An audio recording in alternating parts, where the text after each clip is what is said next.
Sir, with your permission, I'm starting, sir. Welcome, sir. Good evening, ladies and gentlemen, and welcome to the bonus session on the Companies Act. As you all aware of the fact that since last session, that is day 5, on the 6th session, it has becoming a Herculean task to cover in the 2 hours seminar. So that's why, sir, thought of dealing this board and general meetings, notices, quorums, and the significance of the beneficial ownership concept, because it involves a lot of implications. That's why, sir, is requested us, and every one of you are accepted for this bonus session. I welcome you all for today's session. Without wasting much of your time, I am handing over the proceedings to our today's resource person, Jayaraman, sir. Please, sir.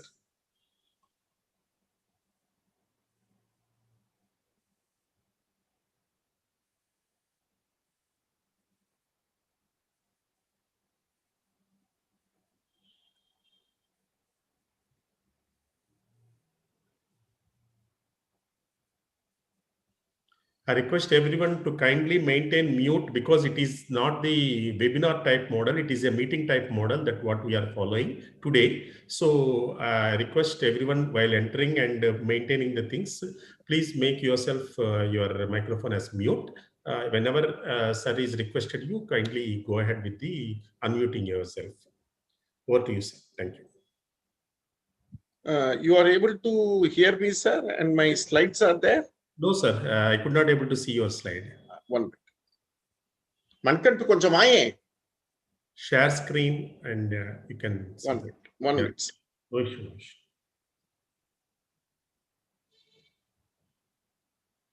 Mankan.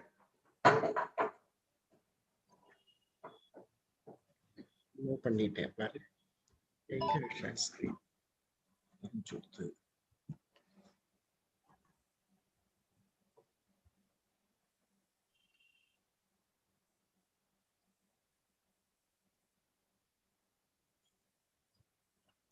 Expand.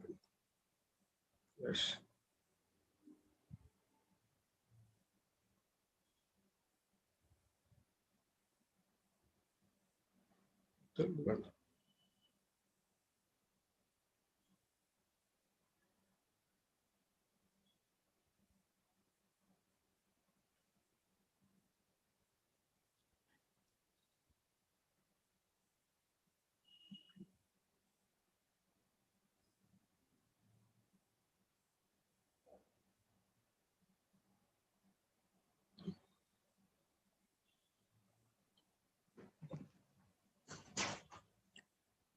So, good afternoon, my dear delegates.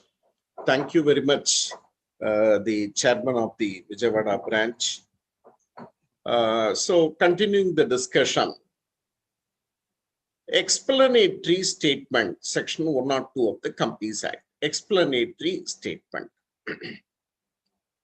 Now, you are aware, yesterday we also discussed on this point, whenever in a AGM or EGM, when the special business is discussed, ordinary business does not require explanatory statement. Special business is discussed, it is compulsory to have explanatory statement.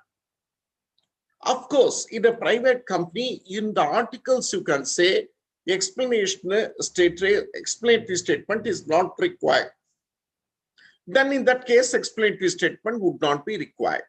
You can just circulate in the meeting concern. Having said that, in the absence of any specific provisions in the articles, explanatory statement must be given even in private company in respect of this special business. So what are the contents? Explanatory statement contains 4 details which are to be given. Material facts.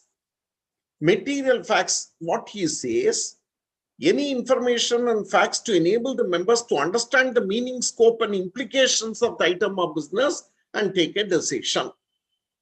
Let's take one practical example. You suppose you give a model resolution, resolve that pursuant to so-and-so section in the Companies Act, approval of the members B and D is by accorded to the board of directors to sell the paper plant of the company for a consideration not less than 20 crores. This is the resolution which is proposed. By reading the resolution, we cannot understand much details. What are they trying to tell you? That we have got a paper plant and the board of directors are interested to sell the paper plant, and that the consideration they must receive should not be less than 20 crores. You think this information is enough for the shareholders to involve themselves in informed decision-making process? Obviously, no. So, for example, in this given case, what the shareholders expect in the explanatory statement, the material facts, more details, like when the paper plant was installed, what was the book cost, then what is the total depreciation provided so far, what is the market value, who are the buyers, have we created any charge in favor of the financial institutions? That's it. So if you can provide more details, it will enable the shareholders to involve themselves in informed decision-making process. Similarly, suppose you want to appoint some additional director on the board in the general meeting. So give me more details about that additional director. Right. The nature of concern or interest of every director and KMP. In this particular resolution, is a director or secretary or KMP is interested? If so, what is his interest? Why is so interested in get the resolution passed? That interest has to be specified. Third, suppose the particular resolution refers to a particular document or agreement. The resolution may not give full details.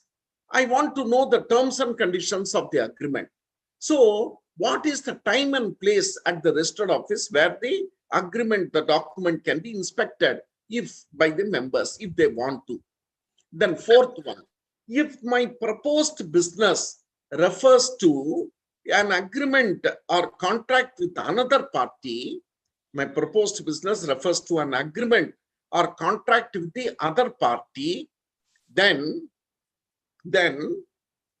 if one or more directors of this company is holding 2% or more of the shares in the other company, then the quantum of shares also must be given.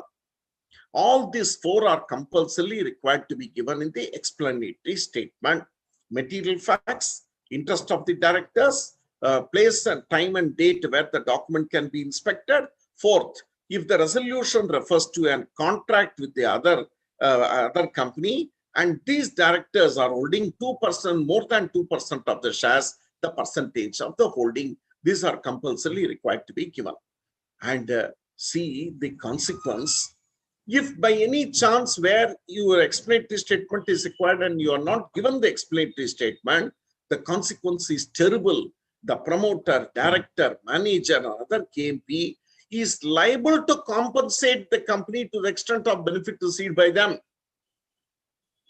So you are trying, in other words, the law is trying to tell, you are trying to take the approval without keeping us informed of the basic facts, and also punishable with fine 50,000 or 5 times the benefit accrued, whichever is more. And of course, I already told you, explanatory statement is required only for special business in the AGM, and all business or special business in EGM, explanatory statement is required.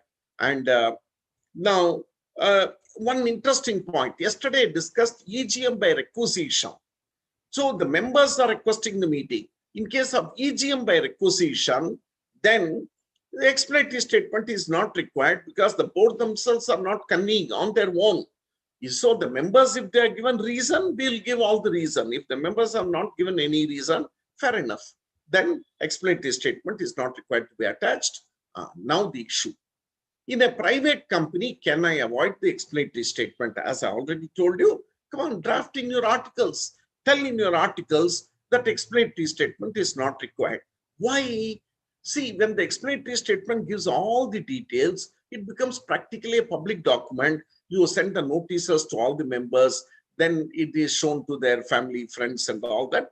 To some extent, secrecy is disturbed.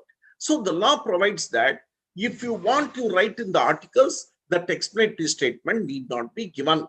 Then in that case, explanatory statement not required for this special business, and Probably in the meeting, the directors, the managing director or someone will explain to the members attending the meeting the need for passing this resolution and other particulars which were there in the explanatory statement. We'll now move on to the quorum for the general meeting. Quorum, as you know, is the minimum number of members to be present to validly transact the business. Unless the articles provide for larger quorum, I am discussing only private company. 2 members personally present shall be the quorum. Please see, in a private company, you can have 200 members. But most of the private companies, maybe you may have around 50, 60 people. So 2 persons, I don't think it's a proper representative. So therefore, it is always advisable you have a larger quorum, larger than 2, but minimum 2 should be there. So you amend your articles. Let there be larger participation. And you say minimum 5, 10, 7, 8 as the quorum. For example, in a public company, of course, the quorum is slabs are there. Some cases 5, 15, 30 like that. But Reliance Industries, I remember, of course, he has got 36 lakh shareholders and it's a public company. He amended his articles and said minimum 1,000 members present at the meeting will be the quorum. Fair enough. So like that, I'm not expecting you to put that kind of figure. So always it is better for larger participation. You can say, you amend the articles and say 5 members personally present, 10 personally present will be the quorum. The word personally present is used, which means proxies will not be counted for the purpose of quorum. Then small issues. If the quorum is not present within half an hour of the scheduled time, this is another big problem in our country. IST means Indian touchable time. The time zone seems to be very poor. So what is he saying? How long we should wait? Half an hour for the scheduled time. If the requisite quorum is not there, automatically the meeting stands adjourned next week, same time and place, or such other way the board may direct. There's one catch point. If it is a requisitioned meeting and the quorum is not there within half an hour, the meeting stands cancelled. Fair enough. After all, the members wanted the meeting and the members themselves are not coming. It doesn't make any sense to continue the meeting or adjourn the meeting. Okay, in all other cases, it adjourns to the next week. But in requisition the meeting, if the quorum is not present, the meeting is cancelled. Then, now these are all new issues which have been specified in the rules. Now, in case of adjourn meeting or change or time or place, the company must give not less than 3 days notice and advertisement in the 3 newspapers. A private company also. Sometimes for some reason I have to adjourn the meeting, not for the purpose of for want of quorum, some disturbance in conducting the meeting, or the place is not available due to some unfortunate incidents or heavy rain or earthquake or some calamity. Then in that case, you can adjourn, just don't conduct the meeting, adjourn the meeting, but you have to give another notice, at least 3 days notice, and give newspaper advertisements. In the adjourned meeting also, quorum is not present within half an hour. The members present will be the meeting. Of course, in a public company, it makes the difference. In a private company, anyhow, in the original meeting also 2 members. In the adjourned meeting also, the members present 2 shall be the meeting. See, after all, that means the members are not interested to come. That is what the meaning is. Therefore, that will be the quorum. For the purpose of quorum, only members, proxies will not be counted. Very interesting point. While in the board meeting, it is expected the quorum should be present throughout the meeting in case of a board meeting. But in case of a general meeting, whether AGM or EGM, normally the quorum should be present at the commencement. That is enough. Because practically also you see all the AGM and EGM, EGM are not practically, if you see also, they are not quite interesting. The AGM and EGM generally is not quite interesting. So it is possible that some of the members may just join the meeting and then they slowly walk out. So the law is very clear. There are court judgments also. The quorum should be present for general meetings at the commencement. That is enough. What about the preference shareholders? Preference shareholders will not be counted for quorum. unless the item of business,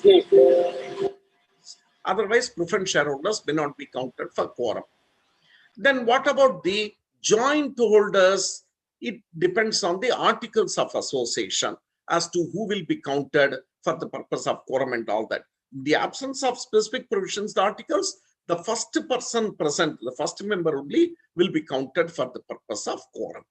Then, very interesting. Suppose a company is a member of another company. AGM of Reliance Industries Limited is going on. Sorry, a private company. AGM of Maheshwara Computer Software Private Limited is going on. Now, ABC Limited or Private Limited is a member. Being a body corporate, how can it attend the meeting? The authorized representative of ABC Private Limited, they will pass a board resolution and authorize one individual, and that individual will be deemed to be member personally present. He will not be treated as a proxy. His presence will be member personally present. If he wants, he can appoint a proxy. Then similarly, such is a very interesting point. Suppose there are 3 member body corporates. Suppose let us say ABC Private Limited, PQR Private Limited, XYZ Limited. Now, can you appoint the same representative to represent the 3 companies? Yes, nothing wrong. Nothing wrong. He can be counted. Then he will be 3 members personally present for the purpose of quorum. Then the next will be generally when shares are allotted in the government name, that is shares are allotted in the name of central government or state government, we'll issue the share certificate in the name of the governor or president in case of central government. You can't expect the governor or president to come and attend the meeting. The governor or the president will authorize one person to come and attend the meeting. He will be called member personally present. If he wants, he can appoint a proxy. Then the member can be present in 2 capacities. One, he himself is the member, then he is a representative of a body corporate. Both will be counted. Then, one very interesting point. Suppose you provide for a higher quorum. There can be a situation because of purchase of shares in the open market, the number of members themselves are reduced below the quorum. For example, let us say in a private company, there are say around 150 members. Then 1 or 2 members started purchasing a lot of shares in the market. I mean, following all the rules and regulations and procedures. And the quorum of that company said 30, higher quorum, 30 is the quorum. And it so happened number of members itself has come down below 25, say 25. Then in that case, you can't expect the 30 people to attend, impossibility of circumstance. So then all the members, the 25 members present at the meeting will be deemed to be quorum. These are all practical interpretations. Then, so from all this language, 1 member quorum is not acceptable because 1 person cannot talk to himself. People will take the other way around.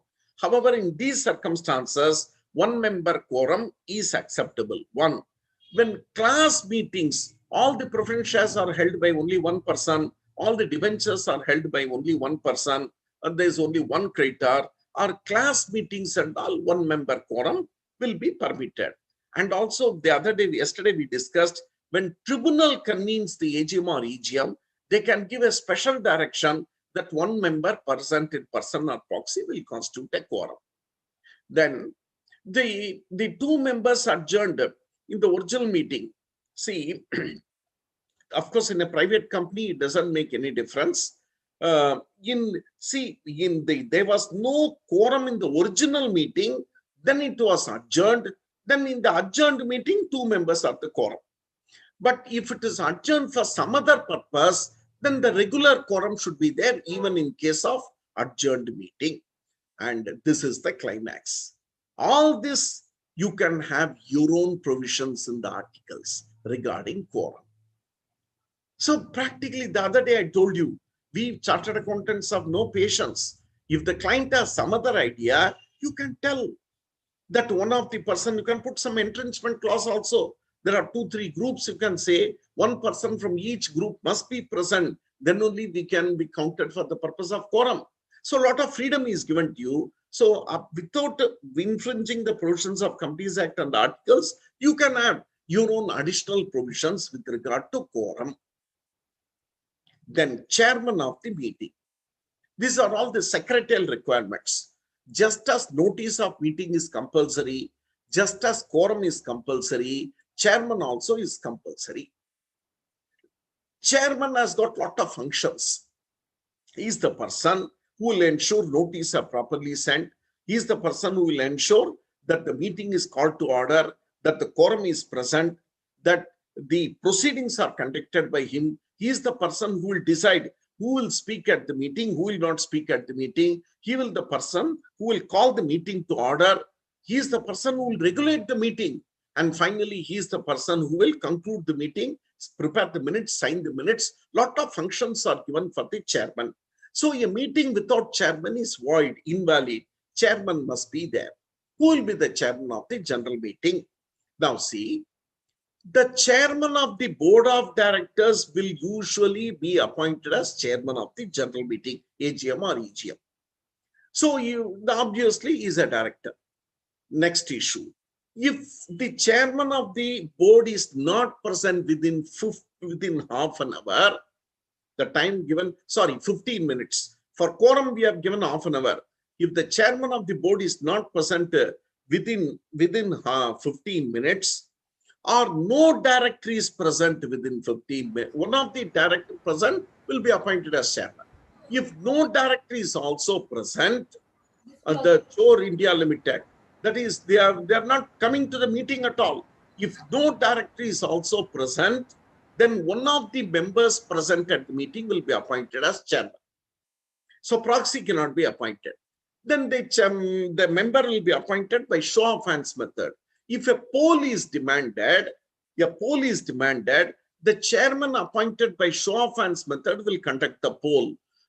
If some other person is appointed as a result of the poll, he will be the chairman of the rest of the meeting. So there are procedures very clearly given. First is chairman of the board will be the chairman of the meeting. If the chairman is not present within 15 minutes, one of the director. If no directors are present, one of the members. Then members elect the chairman by show of hands. If someone demands a poll, then you should take up the poll immediately, and the chairman who has appointed by show of hands, he will conduct the poll. And if some other chairman is selected because of poll, he'll be the chairman for the rest of the meeting. So if you want in a private company, you can have your own procedures regarding chairman. You don't have to go for this complicated procedure. See, why I am going very deep into all these issues is, in small private companies, you will not have company secretaries at all. It is only the finance manager who has to manage all these things. But very unfortunately, we find everything is a kitchen meeting, including board meeting and general meetings and all. But at least since you have to write the minutes and all that, you must have a proper understanding of the subject as such. Resolutions. Now, in general meetings, two types of resolutions are passed: ordinary resolution and special resolution. Whereas in board meeting, only resolutions are passed by majority.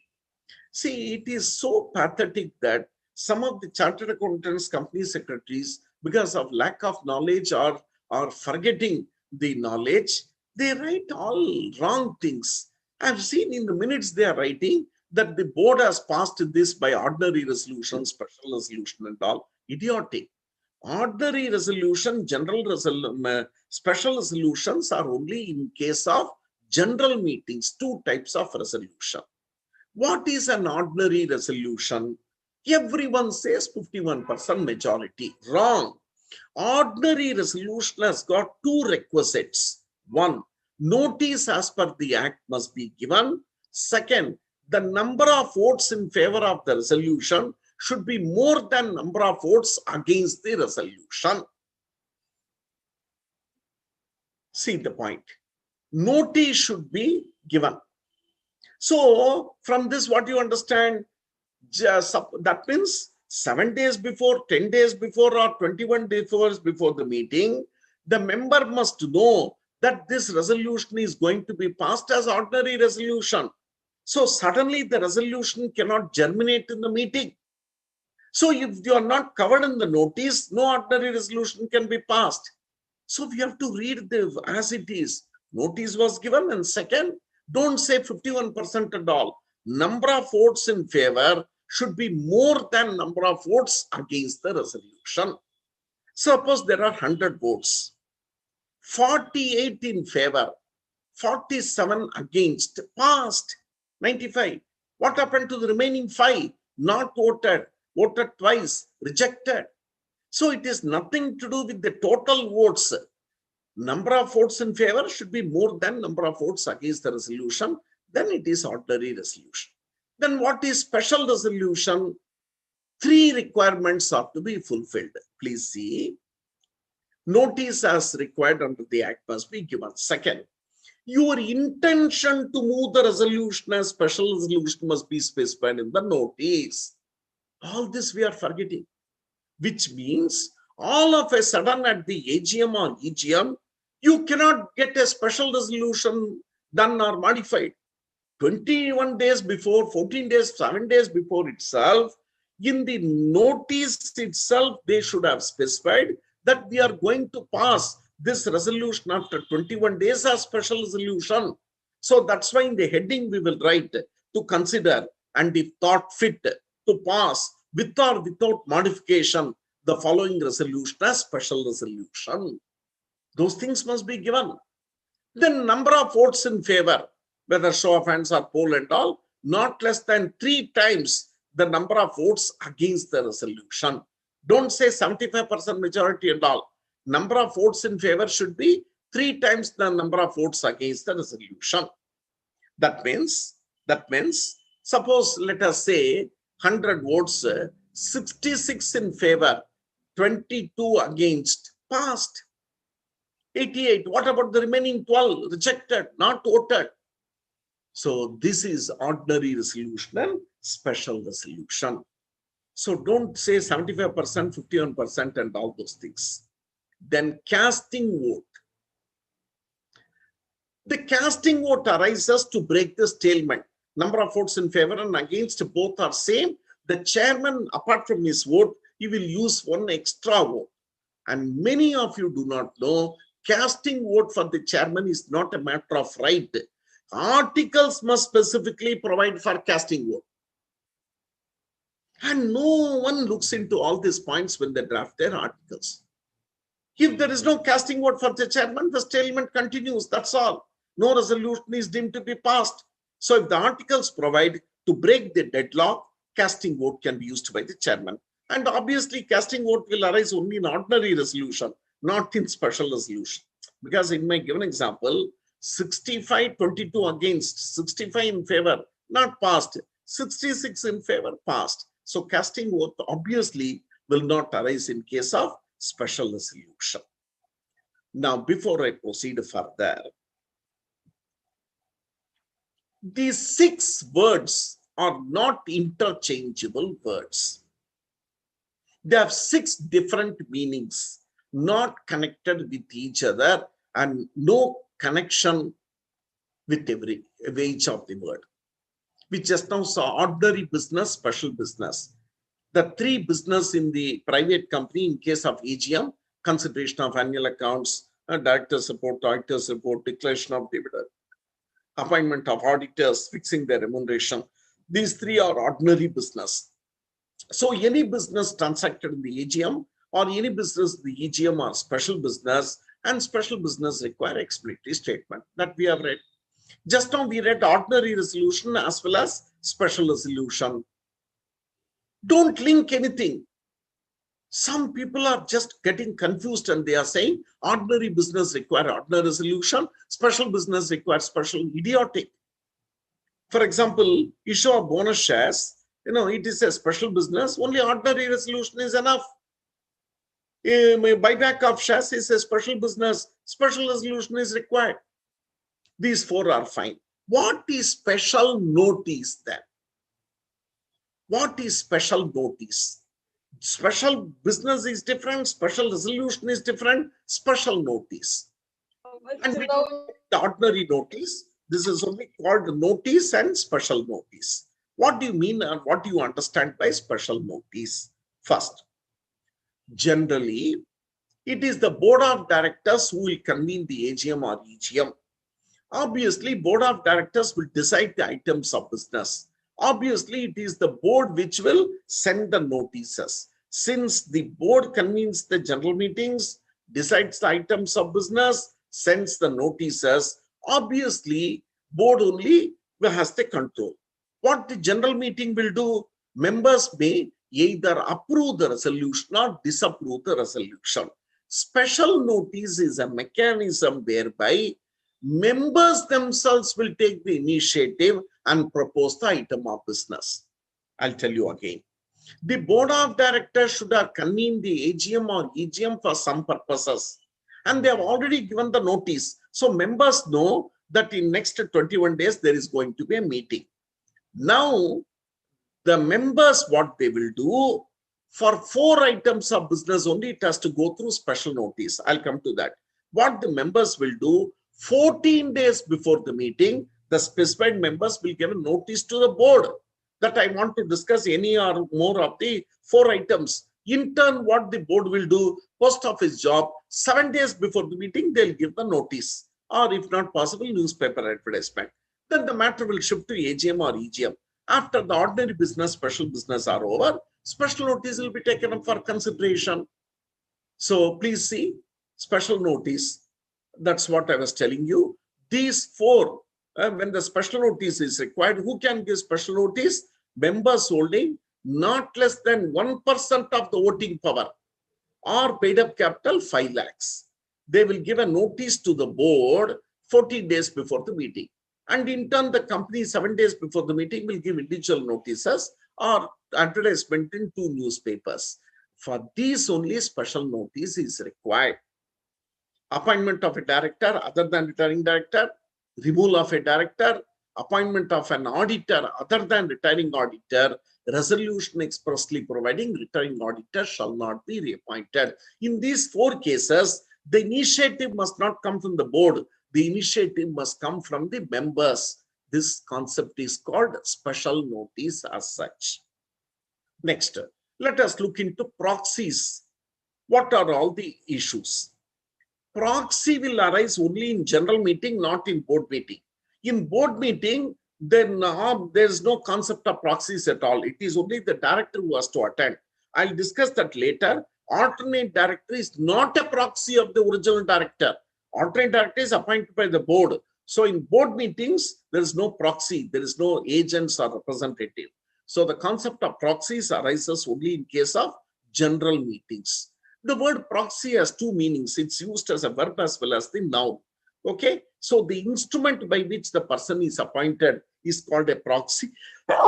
and the person himself is also called as a proxy.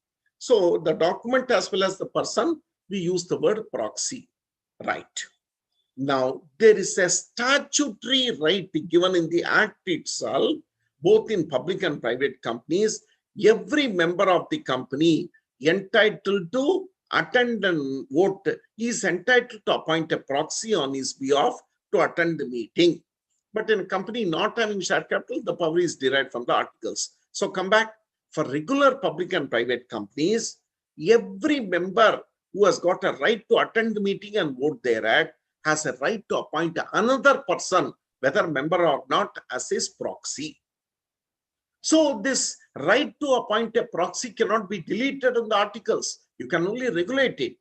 Another very interesting point you should have observed, every member is entitled to appoint the proxy is not the word. Every member entitled to attend the meeting and vote thereat. So preference shareholders who doesn't have voting right cannot appoint a proxy. Members, equity shareholders who are not paid the call money will not be allowed to appoint a proxy. Entitled to attend the meeting and vote thereat. Then in the notice convening the meeting itself, you must tell in prominent place in a bold letters, it's an educative measure to the members that if you are not able to come to the meeting, you can appoint another person as your representative, as your proxy to come and attend the meeting. Otherwise, punishable with default. So all the notice of AGM and EGM, you have to give this educative measure. Next, now you can appoint 1 or more proxies. This is very interesting. I will appoint A. If it doesn't come to the meeting, B. If it doesn't come for the meeting, C, multiple proxies also can be appointed. Another requirement. How will you appoint the proxy? How will you appoint the proxy? It is not that just today, if the AGM is there at 3 o'clock, that the member will just fill up the form and give to the proxy, and he will just rush into the meeting. All that is not permitted. So the proxy form, in order to be valid, should be deposited 48 hours before the meeting. So you cannot bring the proxy form just at the meeting. It should be deposited 48 hours before the meeting. There was one case law, Federal Bank Limited case. The company secretary, what he did, the meeting was scheduled to be held on Tuesday at 2 o'clock. So technically, proxies deposited up to 2 o'clock on Sunday must be accepted. Company secretary said Sunday is a holiday, Saturday is half a day. So he said proxies has to be deposited up to 1 p.m. on Saturday. The court passed heavy strictures on the company secretary's decision in Federal Bank Limited case. The court said, when a law is given a particular wording, you have to go for that. You have to come and sit on Saturday or Sunday. So the 48 hours before the meeting is the wording, not 2 days before the meeting or 2 working days and all that. Then what happens? Now, 48 hours before the proxies have been deposited in the company. Now the company knows who are all the proxies who are going to attend the meeting. Then any member can start inspecting 24 hours before the meeting the proxies, and they can inspect even up to the conclusion of the meeting, provided 3 days notice was given to the company of their intention to inspect the proxies. What is all this hangama? See, normal circumstances, when there is no dispute in the management, all this is redundant. Practically, these things doesn't take place. But these things happen when there are 2 or 3 groups of shareholders who are trying to take over the management. So they want to fight with each other. One group feels that we should not pass the resolution. We should insult the present management.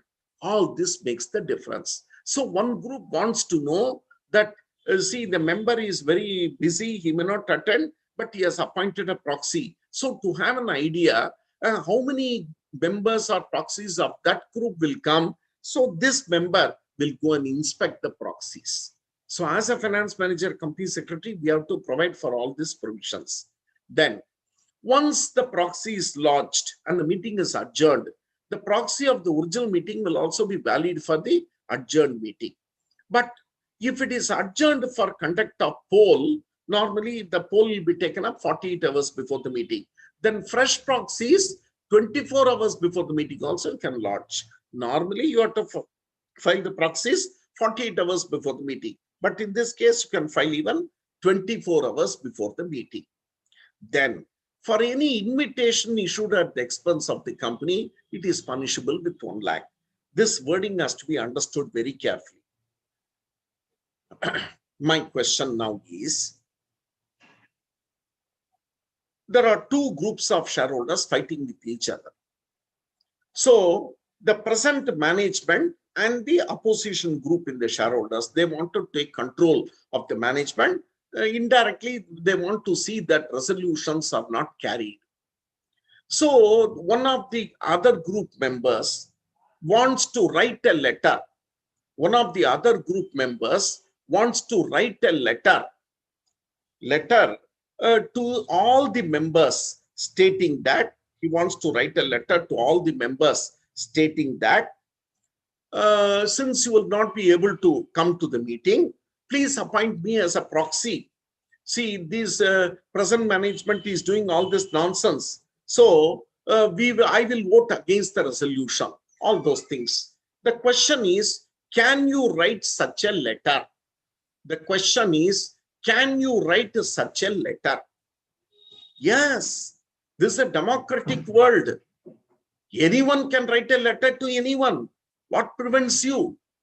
You can ask a person to appoint you as a proxy. Then what is prohibited? Such an invitation given at the expense of the company is only prohibited. Such an invitation given at the expense of the company is only prohibited. Now continue the example. When managing director also knows someone is trying to spoil his name, so what the managing director will do, he will also write similar letter to the existing members and say that these are all nonsense. They are trying to tarnish his image, all those things, and he will also enclose a blank proxy form requesting them to appoint him as a proxy. But what the MD can do is, he'll call the company secretary and say, since you are not posted the letters to all the members, please put this letter also in the cover along with the notice of the meeting and send. That is only punishable. So any person issuing an invitation at the expense of the company is only punishable. So the proxy standard form is given in MGT 11. But usually the practice is every company will have their own format of proxies. They may have some additional information to be given, all that. We will try to use the company's MGT 11 proxy form, company's form only. But for some reason, we are not able to get the company's form. MGT 11 can be used. The company cannot reject it. In that case, the MGT 11 which you have given to the company, that the special requirements have not been followed, they cannot reject. Then already I told you, this authorized representative of the company or president or governor will be the member personally present. He will not be called as proxy. If he wants, this representative can appoint another person as his proxy. Then, what is the role of the proxy in the general meeting? Proxy can do three things. Proxy cannot do three things. One, the proxy can attend the general meeting. Proxy can demand a poll. Proxy can vote on a poll. What the proxy cannot do, his presence won't be counted for quorum, we just now saw. Members present only will be counted. He cannot speak at the meeting, but he cannot vote on show of hands. Why a proxy cannot speak at the meeting? Why he cannot participate in the proceedings? The logic seems to be, lot of members come and attend the meeting. The chairman may not have sufficient time. He may not allow all the members themselves to speak at the meeting. So where is the question of allowing proxy to speak? If it is so important, the member himself should have come. So the purpose of proxy is only to vote on show of hands method and demand a poll. So proxy cannot participate in the proceedings. That is why when the proxy comes, there will be a separate seating arrangement, proxy enclosure, and the proxy will sit there only.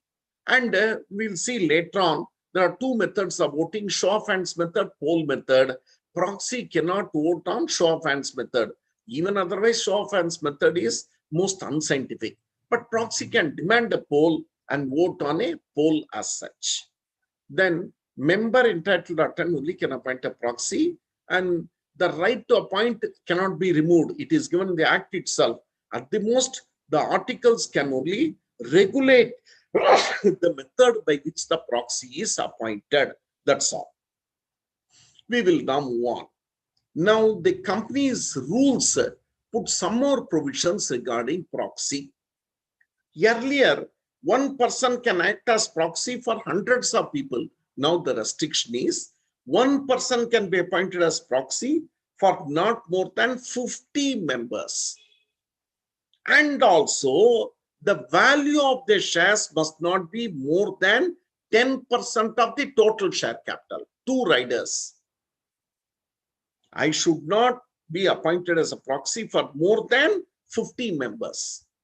And second rider is that 50 members also should not constitute more than 10% of the share capital.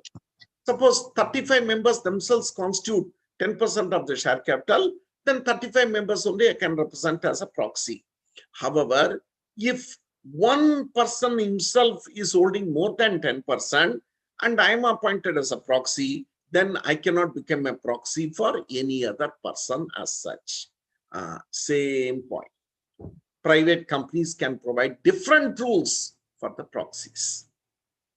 So private company can say, proxy can speak at the meeting, proxy can vote in show of hands method. Freedom is given to you. Freedom is absolutely given to you. But when you put that provision, it shouldn't be contrary to the Companies Act and all that. Fine. Then, revocation of proxy. Can you revoke the proxy? Yes. The relationship between member and proxy is principal in nature. So you can revoke. First issue is the member appointed the proxy. Proxy was deposited 48 hours before the meeting. But before the meeting, the member died, or the member became insolvent, or the member transferred the shares. Hello. Then the company is not aware of it. Then the proxy is already filed, will be valid. And you can go ahead. And the vote tendered by the proxy will also be valid. No, because company has not received any intimation.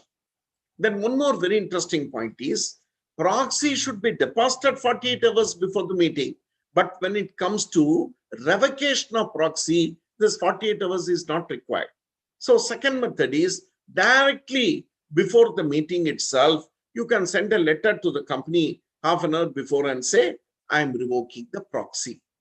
The third method is the member himself can go and attend the meeting. The proxy stands revoked. Now, there is one very interesting point. I said multiple proxies can be appointed. Now, I appointed Mr. A, and if it doesn't come, Mr. B.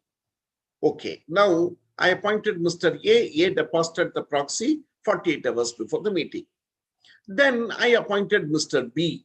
Then automatically the proxy in favor of A stands revoked. This is the rule. So B can attend. Like that, I appointed C. Then proxy in favor of B is also revoked. So the latest proxy is only valid.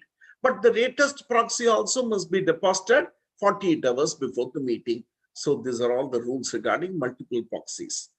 Joint holders, can they appoint proxy? Suppose there are XYZ joint holders. So X has appointed A as the proxy. Let us say our joint holders, let us say joint holders ABC. A has appointed X, B has appointed Y, C has appointed Z. So in that same sequence, the proxy will be admitted. But in a situation where member B has come, but proxy of A, Mr. X has come, member only will be admitted. Okay. Even though he is a second member, he will be admitted at the cost of the proxy. So all these are rules regarding proxy. Right. Now let's move on. Voting rights. Restrictions on voting rights. The Companies Act provides that, can you touch the voting rights of the members? Yes. One reason you can stop the voting rights of the members, we already discussed. That was, the voting rights of the members can be stopped only for non-payment of calls. And the company has exercised a lien because of non-payment of calls. Yes, you can stop their voting rights. We already discussed. Can you stop the voting rights for some other reason? For example, can you say the member must have at least 200 shares before he can exercise voting right? Or can you say the member must hold the shares at least for 15 days before he can exercise the voting rights? No. They are all tampering with the Companies Act. And surprisingly, in the previous Companies Act, this was all permitted for private companies. They have removed all this. So in a private company also, you cannot put as you like anything in the articles, depriving the voting rights of the members. This is the most important point. At the most, if you want to stop the voting right, it is only for the non-payment of calls and the interest lien on calls. Other than that, you cannot put. And the article should not contain anything, okay, other than this. Next, we'll now go to the methods of voting. There are two methods of voting in case of general meeting. Show of hands method. The second is poll method. What is this show of hands method? The most unscientific method. Irrespective of the number of shares you are holding, in show of hands method, you will have only one vote. Most unscientific method. Say for the fun of it, I am holding 100 shares in Reliance Industries Limited. I am sitting there. Mukesh Ambani holding 3,600 crore shares sitting by my side. 3,600 crore votes. I am holding 100 votes. He raises his hand. He also has only one vote. Most unscientific method. But why this is permitted? Let's see all that. So, irrespective of the number of shares, you have one vote. The body corporate, if there is a representative of 3 body corporate, keys will be treated as one show of hands only, one hand only. You won't get 3 words. Anyhow, it is unscientific. Then proxies, already I told you, can vote only on a poll, cannot vote on show of hands method. So show of hands method do not reflect the opinion of the members on value basis. However, in view of the time and the cost advantages, the Act itself provides that in every general meeting, all the resolutions must first be decided by show of hands only, unless a poll is demanded or voting is done electronically. Of course, electronic voting doesn't apply to private companies at all. So come back. What is this? You all know that show of hands method is the most unscientific method. Just now I told you how unscientific it is. I am holding 100 shares, that is 100 votes. Another person holds 75 crore votes, 100 crore votes. Both our voice and opinion will be treated as equal, ridiculous, senseless. So, poll method is the correct method of voting.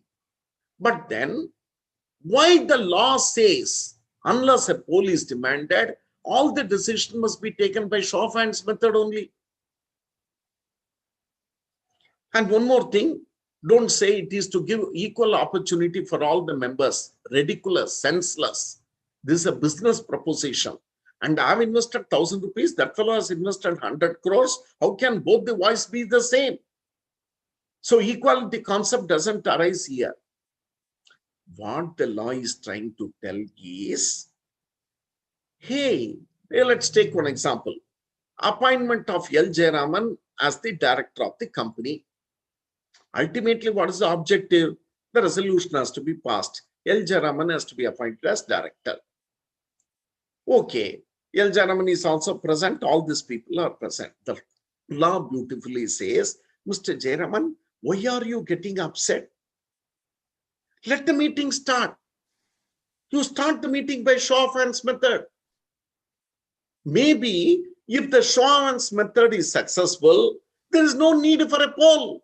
Ultimately, your objective is that you should be elected. The resolution has to be passed. Give an opportunity for all the other members. Probably a false sense of opportunity. Let them all participate. That is why this is a cheap method. Time advantage, cost advantage. But Mr. Jayaraman, even the show of hands method is going, you feel something is going wrong, demand a poll. Then the decision by show of hands will be nullified and the poll will be taken up. The decision by show of hands will be nullified and the poll will be taken up. Then your purpose will be solved. That way it is to be understood. So the law says, start the meeting by show of hands. If the resolution which you want to pass has been passed by show of hands, why poll at all? Why you are trying to go for a poll? That is what it is.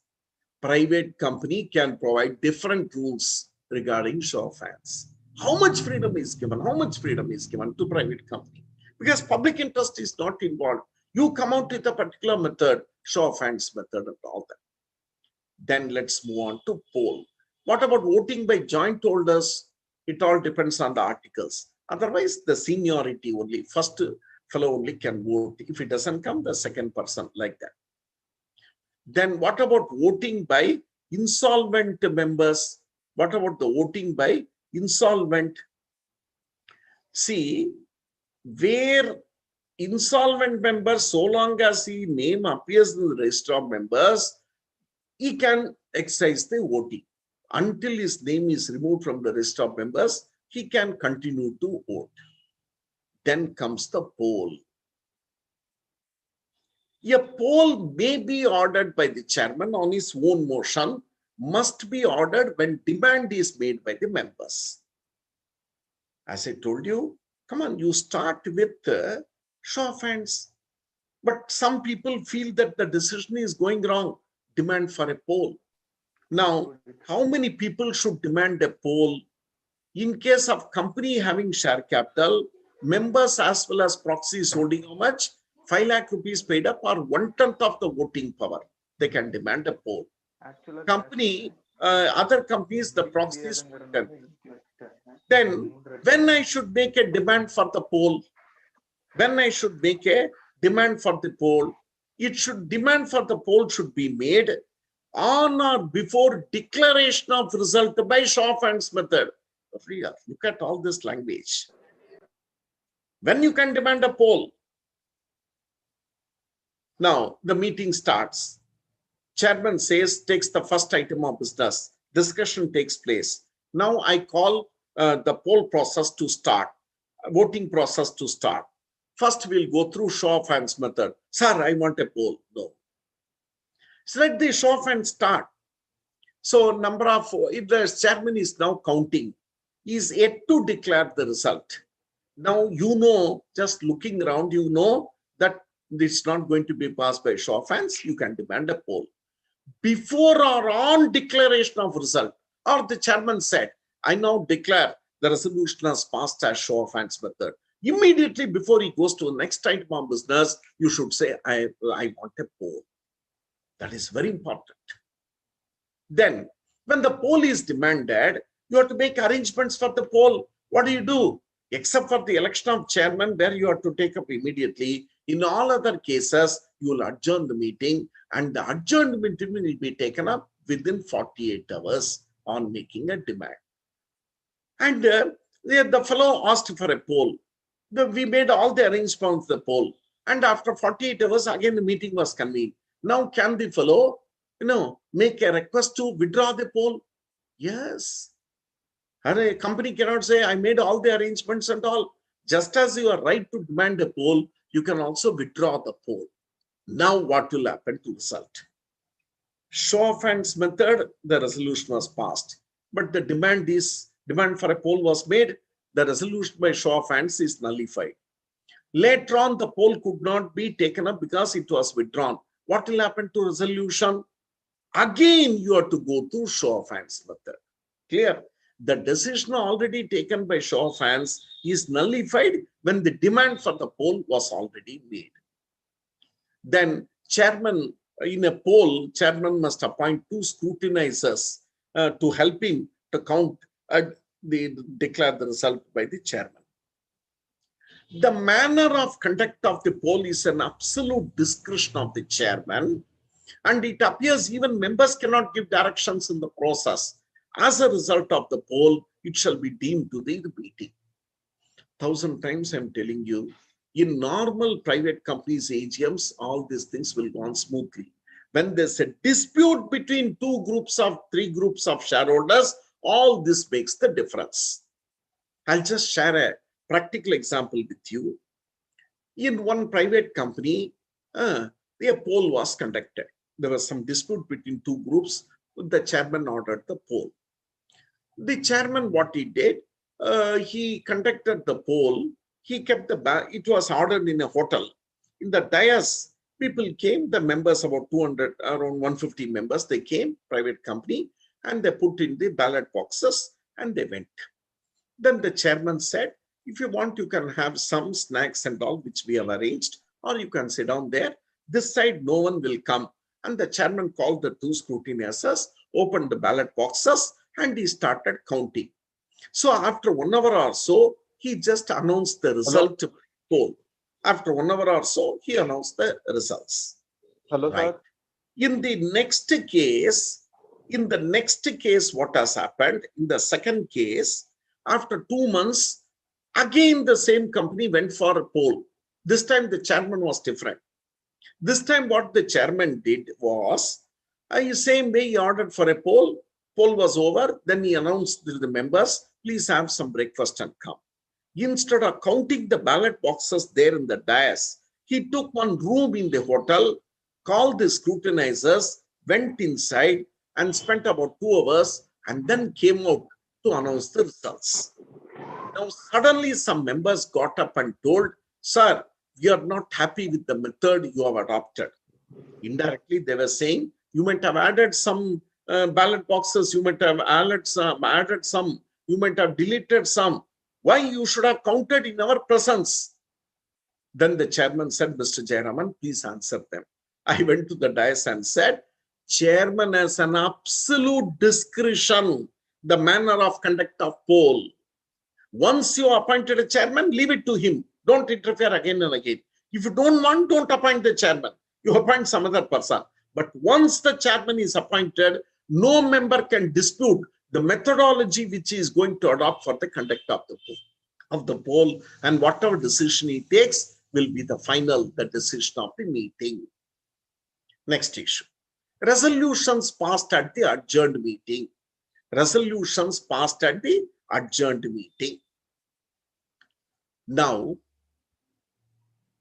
suppose, let us say, the meeting was held on 1st September and 2 resolutions were passed. It was adjourned to 10th September. Another 3 resolution. Again, it was adjourned to 30th September and the balance 4 resolutions was passed. What is the date of the resolution? Hey, it is nothing to do with the original meeting, adjourned meeting and all. A resolution is deemed to be passed on the date on which it was in fact passed.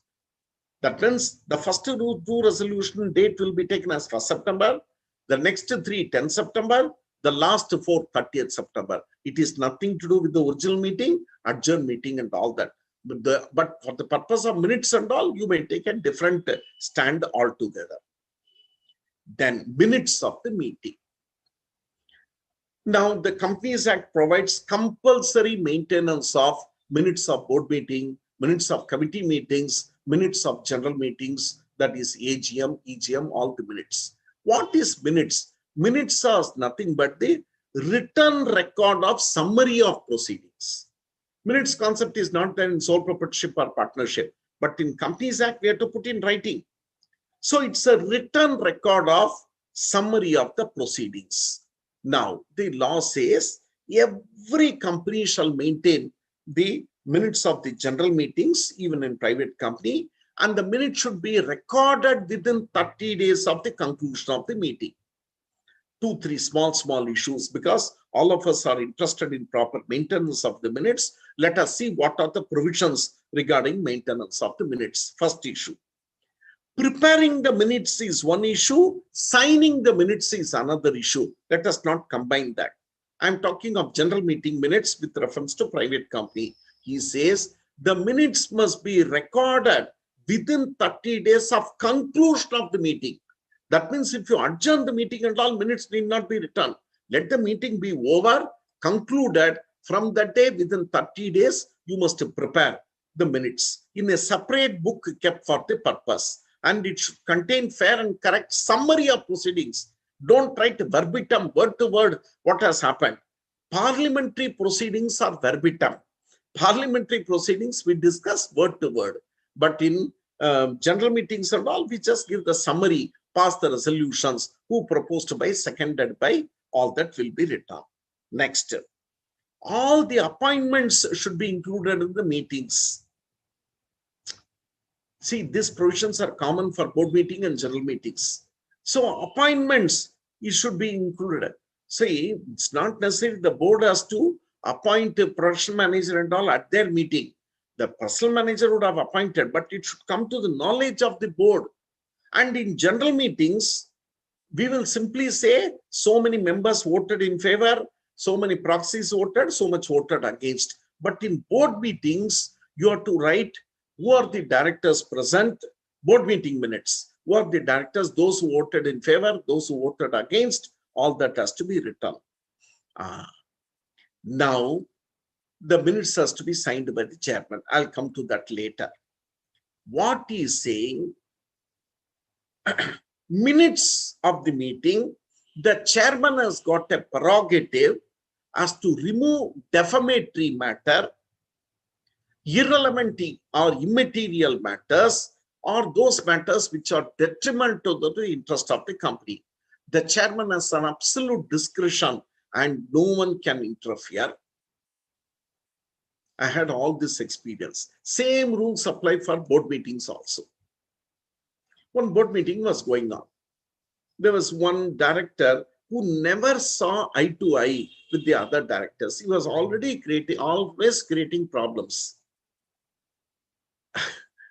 He was always trying to create problems. Continuously, he was creating problems. Right.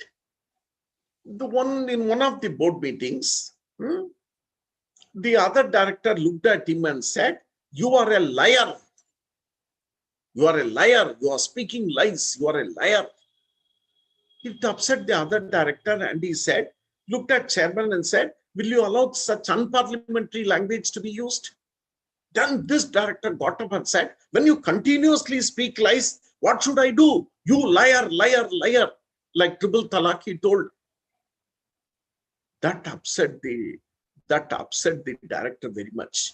And he told the chairman, "Please record this in the minutes. I'm going to sue in a court of law." I told the chairman, "Stop. Minutes should not contain anything defamatory of any person. It cannot be used as evidence to settle your scores in the court of law. Irrelevant and immaterial. Many unnecessary things the board will discuss. Today AC is not working. Next board meeting onwards, you give me some thumbs up or you give me buttermilk. Don't write all those things. Irrelevant, immaterial, detrimental to the interest." In one of the board meeting, suddenly one director looked at MD and said, "Hey, I understand this company is not filing income tax returns for the last 5 years." That upset the MD. He called for all the files and showed it to director. He went through that. They have all filed the returns and paid the taxes. Okay, fine. If you have filed the returns and paid the taxes, fine. But you write in the minutes, "I've raised this issue and this is the reply given." Nothing will be written. Detrimental to the interest of the company. The final point is, what should appear in the minutes, what should not appear in the minutes is an absolute discretion of the chairman. And no one can give any advice in this regard.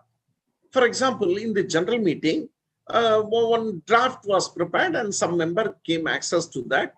And he said, "Sir, this you have written as if I have spoken like this. This is not what I spoke. This is what I meant." Chairman will go through that and say, "Fine, it approximately means that." That's all. The shareholder or director cannot go to court of law. So what should appear in the minutes, what should not appear in the minutes is an absolute discretion of the chairman. Next. Minutes, they say evidence of proceedings recorded thereat. See, I request all the participants, please mute your microphone. One or two participants have unmuted it. It creates a lot of disturbance. I request all the participants, please mute your audio. It is creating a lot of disturbance for the other participants. Please. The minutes kept.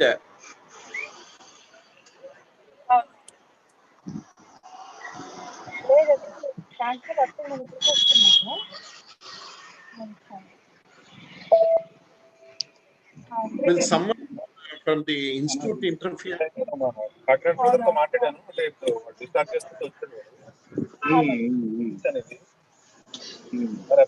The minutes kept.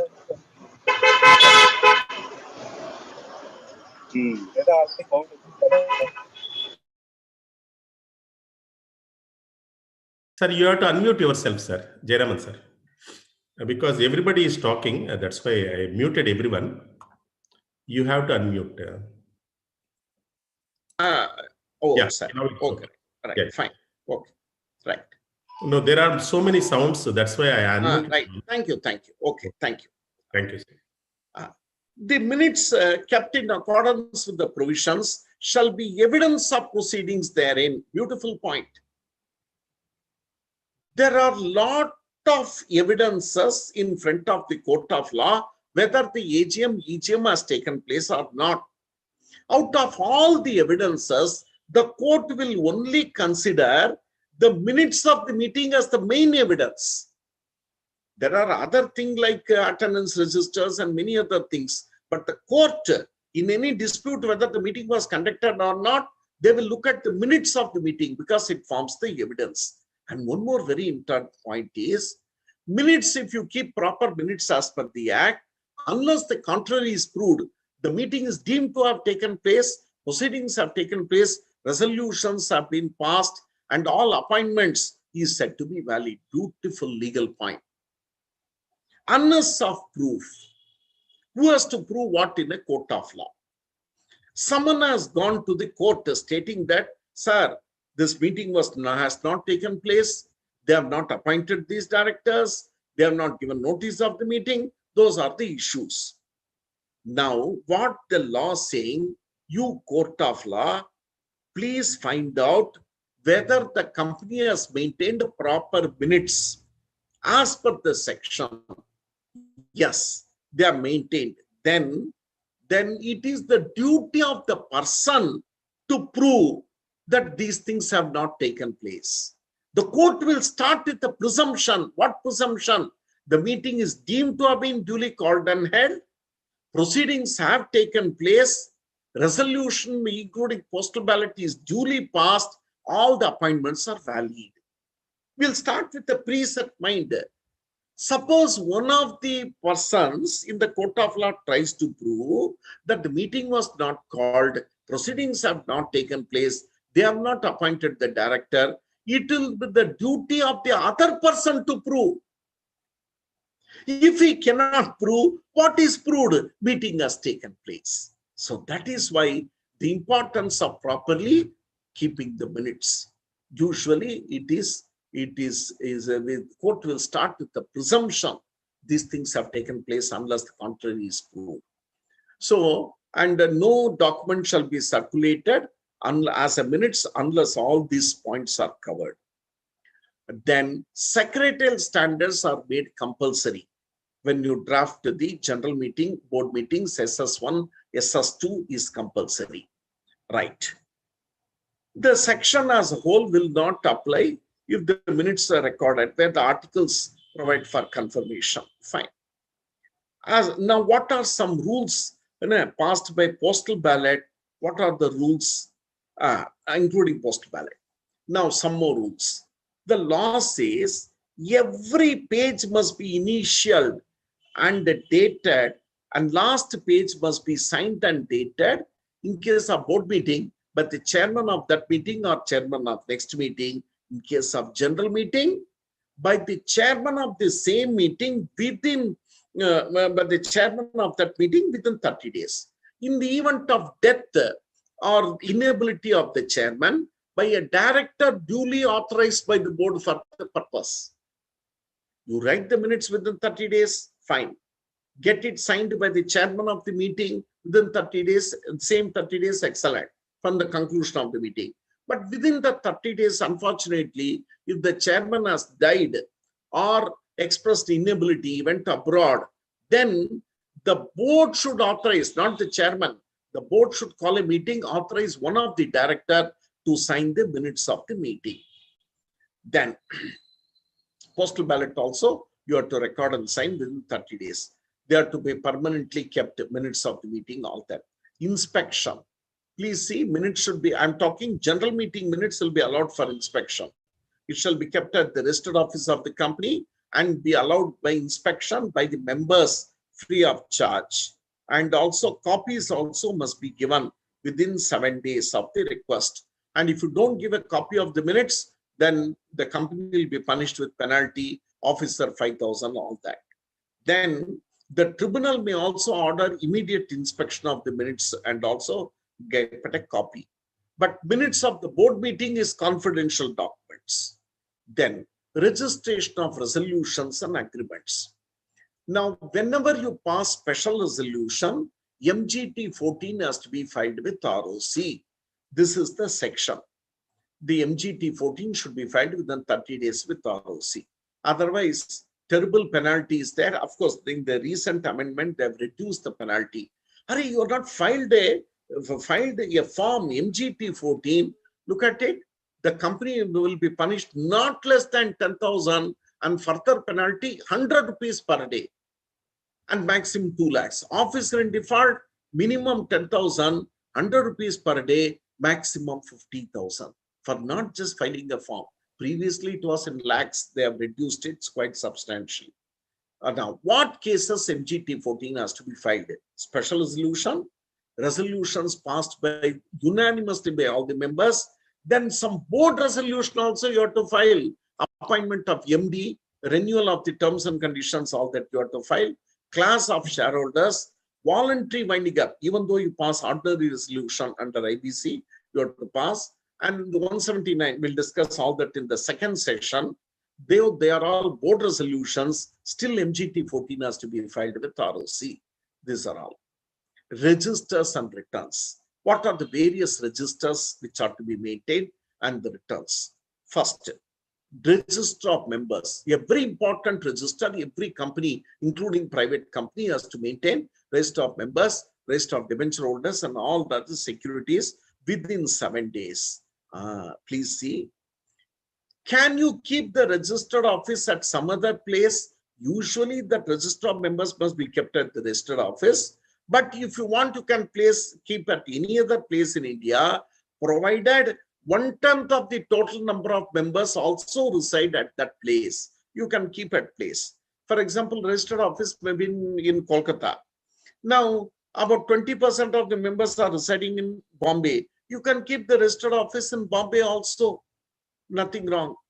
Next, what all will be returned on the consequent to any buyback, forfeiture, sweat equity shares, and all that? Entry shall be made within 7 days. See, apart from the routine things which you write in the register of members, see, all this buyback, reduction, subdivision, consolidation also has to be entered in the register of members. Then change occurs in the status of the member, death, insolvency, transfer to education, investor education protection fund, they are to be. Rectification of register done, those things also has to be entered. Then SEBI has given some orders, SEBI or tribunal, attaching the shares to revenue authorities. Those details also is to be recorded. Then listed companies, if you have pledged the shares to a bank, financial institution, and that has to be informed, and the company has to write all those details in the register of members. Then the promoters of a listed company, joint venture company, they have created a pledge, hypothecated, and all those particulars have to be written. So now, very complicated it has become register of members. Previously, what we used to do, we used to write only the name, address, occupation, number of shares, all that. Today, further details also is to be written. So apart from that, what all you write? This name of the member, address, these are routine things, PAN number, nationality. In case of minor, those details. When you cease to be a member, all those details you will write. Index also is to be maintained. If you have more than 50 members, suppose there are 22,000 members, how will you trace out? Every fellow has a different folio. So index, alphabetical index you have to maintain along with the register of members, so that I can easily trace out. This index is required only if you have 50 members or more. And the index also you should update simultaneously. Foreign register of members also, if you want, you can keep. If you have shareholders outside the country, foreign register of members. Then every company which allots debentures, they have to maintain separate register in MGT2. Penalty, if they don't maintain, 50,000 rupees to 2,00,000 rupees per day. I'll now go to a very important area of discussion, section 89 and 90. First, let us understand what is the issue. One of the biggest problems facing the country is black money. A money earned by a person without paying taxes. I'm not talking illegal money, I'm talking of black money. Obviously, how to use this black money becomes a big issue. So the best way what we do is we try to put the money in the shares of the company in Binami names. Some may be genuine, but most of them may be Binami. That is the issue before us. Kodanraman has given 1 lakh rupees to Jayaraman. And Jayaraman has applied for the shares, and the shares are allotted to Jayaraman. And Jayaraman names only appear with the rest of members. But there is an understanding between Jayaraman and Kodanraman that whatever dividends, right shares, bonus I get, I'll give it to Kodanraman. So now how do we view the relationship between company, Jayaraman and Kodanraman? Company, Jayaraman is the trustee. Though the shares are his name, he doesn't have beneficial interest. What is the status of Kodanraman? He is a beneficiary, not a member. Can that be done? What are the provisions? First, please see this declaration, section 89. When the name of a person is entered in the register of members, Jayaraman, but does not hold beneficial interest, someone has given money to him. Kodanraman has given the money to him, but the shares are in the health of Jayaraman.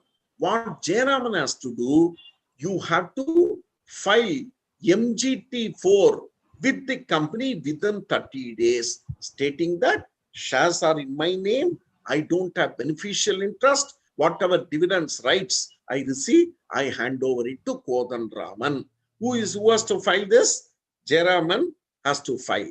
I am only a trustee, I don't have beneficial interest.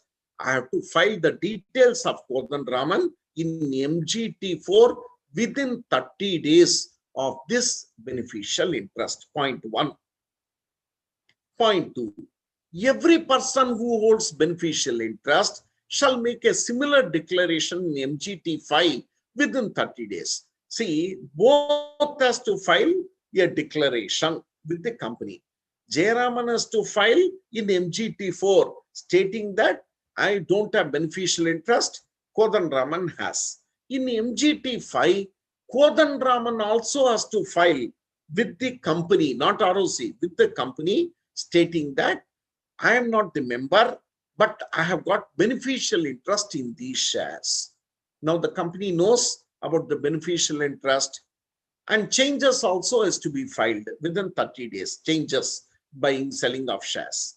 The company in turn, what they have to do, they have to file a return with ROC in MGT6. Please listen very carefully. Your duty comes to an end the moment you file the necessary forms with the company, and company in turn will file with ROC. That's all. No one will take any action.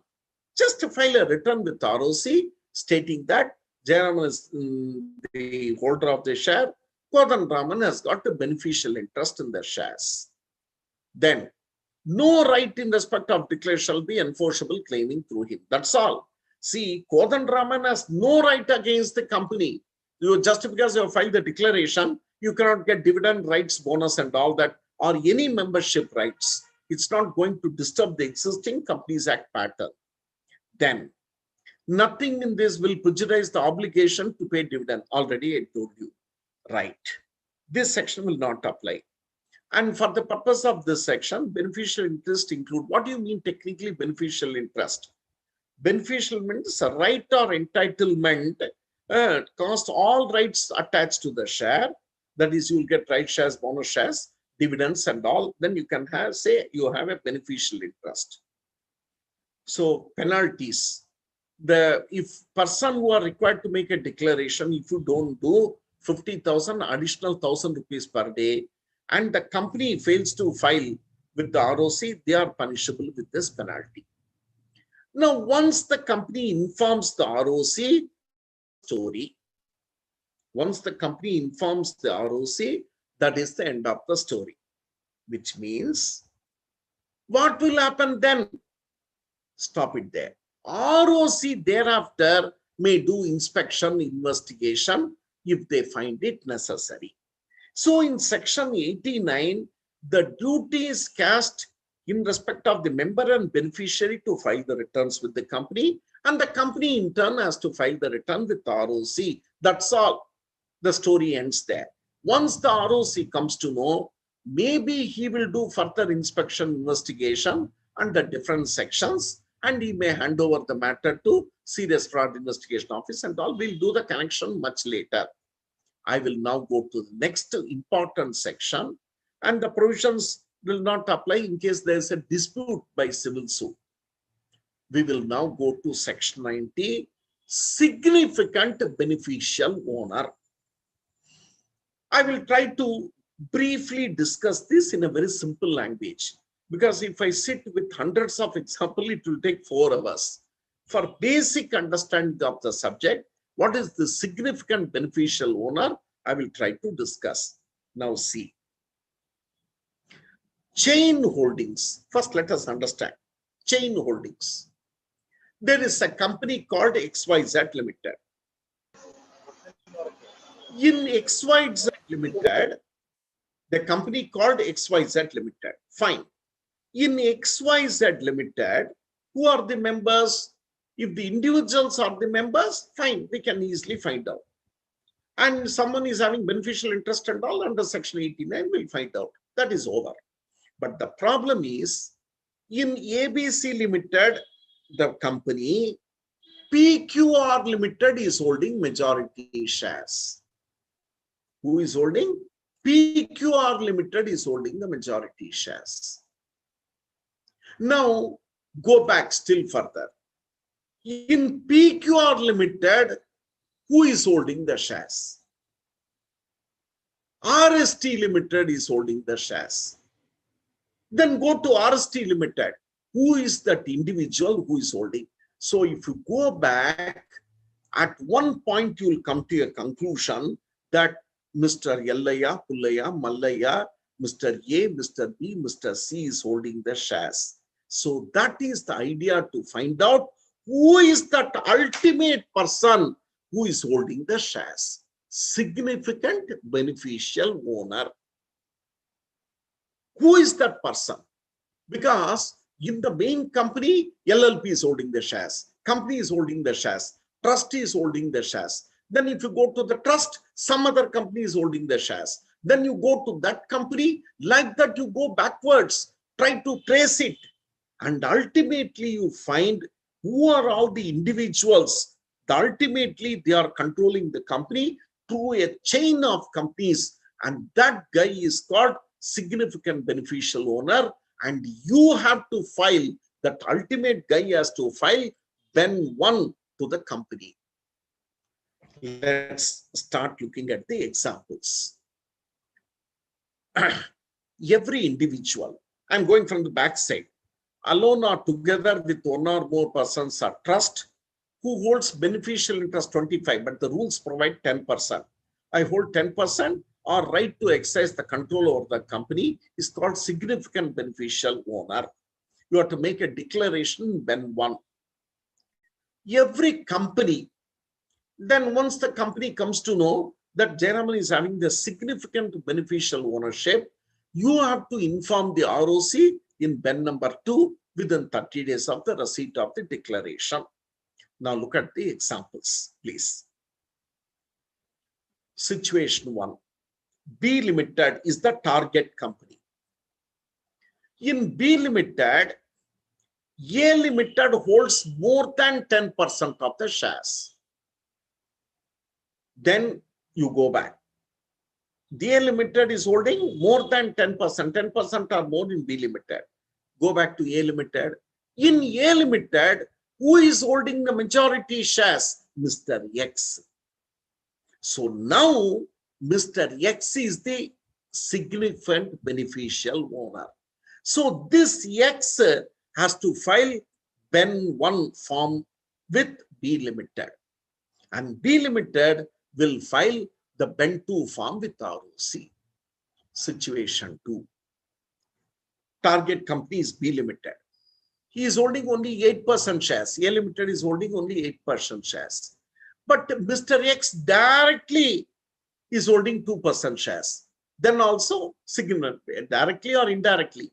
So what is happening? So you have to, A Limited is, in A Limited is holding 51% of the shares. So here also, come on, Mr. X has to file with B Limited Ben 1 form.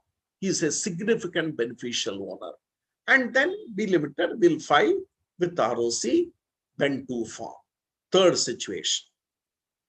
Target company is, let us say, C Limited. In C Limited, B Limited is holding 10% shares. Go to B Limited. In B Limited, A Limited is holding majority shares. Go to A Limited. In A Limited, Mr. X is holding the majority shares. So now Mr. X is the significant beneficial owner. He has to give Ben 1 form to C Limited, and this Ben 2 will be filed with ROC. Now I think we have understood. Ultimately, from a company, who is the individual who is owning the shares? See how many chains are there. So in C Limited, B Limited is holding 10%. Go to B Limited. In B Limited, who is the owner? Not the individual. Majority is held by A Limited. Go to A Limited. In A Limited, who is holding the majority shares? X. So through chain holdings, he is holding the shares indirectly in C Limited. Government would like to know, this problem comes through foreign chains, lot of binamis. What is happening is, A Limited in India, it is controlled by B Limited in US. In B Limited, again C Limited in US. Then ultimately, one politician in India is controlling it through chain of companies. This is to trace out all this. Look at the fourth example. B Limited is the target company. XYZ LLP is holding 10% of shares here. In XYZ LLP, who are the partners? P and Q. Now P and R has to file Ben 1 with B Limited. And B Limited will file Ben 2. Another example. Like this, it can go on. The target company, let us say, is R Limited. One LLP is holding 10% of the shares. Go to that LLP. In that LLP, who is a member? 50% is held by P Limited. Go to P Limited. In P Limited, who is holding the majority shares? Mr. X. So Mr. X, indirect holding, you have to file Ben 1 with R Limited, and R Limited will file with ROC. Come on, Ben 2.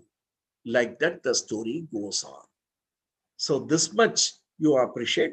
Further details we can see later. I mean, it's not. So the idea is to trace out when a company shares are held through a company, through a LLP, through a trust, then go backward and ultimately trace out which individual is holding the shares. This will apply to public companies, private companies, everyone. So this was all the story about Ben 1 and Ben 2. Now, every company should maintain one register. All these details you have to write in Ben 3 format and open for inspection by every person.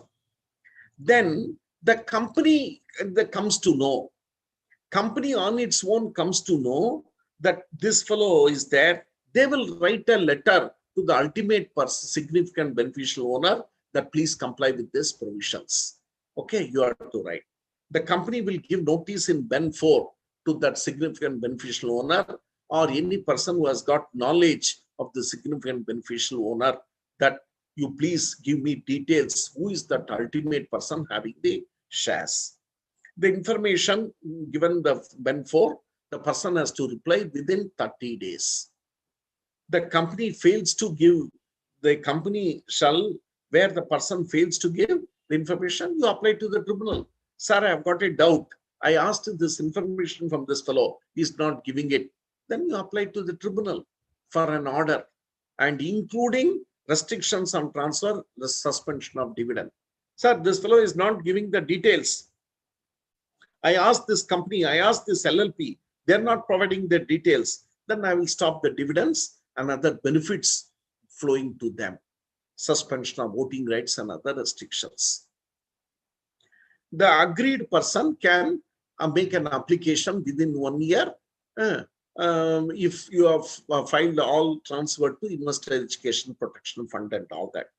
You violate, not give the Ben 1 notice, imprisonment of 1 year or fine 1 lakh to 10 lakhs or both, and 1,000 rupees per day. And the company violates the provision, fine 10 lakhs to 50 lakhs and 1,000 rupees per day. Willfully suppress the information, it will be treated as fraud. This was all the story regarding significant beneficial owner. Then some small sections, closure of register of members. Of course, now computers have come in a big way, but still in a private company, we do manually all the registration of transfer of shares and all. Usually when the company gives dividend, right shares or bonus shares, they would like to know who are the members as on the date of AGM or as on the date of board meeting declared the dividend. So what we do, the transfers will happen on daily basis, periodical basis. So what we will do, we'll close the register of members for some period and say, during this period, no registration of transfer will be done. So all those who send, suppose let us say 30th September is the date of AGM, I have closed the register of members from 1st September onwards. Then if you want to dividend, you should all deposit the transfer before 1st September. So those who submit after 1st September to 30th September, the registration will be done only on 1st October, thereby depriving them the dividend. So a company may close the register of members maximum per year 45 days, not exceeding 30 days at a time. Then you must give 2 previous notice, 7 days notice. I must publish in newspapers and website. However, in private companies, you need not publish in the newspapers. Just to send a notice to the members, that should be sufficient. If you violate it, then penalty is prescribed here. Then filing of annual returns. You know, there are 2 periodical documents every company, including private company, has to file. Financial statements, then auditor's report, that I'll discuss later. The other document which has to be filed within 60 days of AGM is the annual returns. Every company has to, annual returns has all these particulars, registered office details, share details, members details, all this, promoter details, meetings, attendance details. Previously, the annual returns had simple. Now we have included quite a lot of columns. So it enables the members to inspect the annual returns and get lot of information about the administration and management of the company. It gives a fair idea who are the members, who are the directors, what are the changes which has taken place between the members, directors, how many board meetings were held, how many fellows came for the meeting, what is the remuneration which you are paid. Quite a lot of details is available to the members through the annual returns. Then also punishment imposed on the directors, those details, then compliance of disclosures, all that, and FIA and other matters. This return should be signed by director and a company secretary, and no company secretary by company secretary in practice. Of course, the abridged form is provided for 1-person company, small company and all. Right.